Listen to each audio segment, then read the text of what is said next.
সালাতে দোয়া কবুল হয়। সালাতে দোয়া কবুলের তিন জায়গা। একটা হচ্ছে তাকবীরে তাহরিমার পরে আমরা সানা পড়ি না, আমরা তো একটা পড়ি, আল্লাহর হাবিব সুন্নাহ এবং নফল নামাজে আরো পড়তেন সানা, ওই দোয়া কবুল হয়। দুই নম্বর জায়গা সালাতে সেজদায় পড়ে দোয়া করলে কবুল হয়। আকরাবু মা ইয়াকুনুল আবদু মির রাব্বিহি ওয়া হুয়া সাজিদ ফাকসিরু ফীহি দুআ।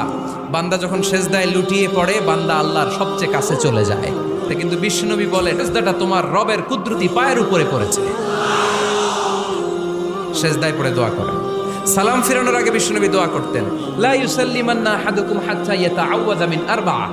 আল্লাহর হাবিব বললেন, চার জিনিস থেকে পানাহ না আছে আমার কোন উম্মত যেন সালাম না ফিরায়। তারা যেন পড়ে, আল্লাহুম্মা ইন্নী আউযু বিকা মিন আযাবিল কবর, আউযু বিকা মিন আযাবি জাহান্নাম, আউযু বিকা মিন ফিতনাতিল মাহইয়া ওয়াল মামাত, আউযু বিকা মিন ফিতনাতিল মাসিহিদ দাজ্জাল।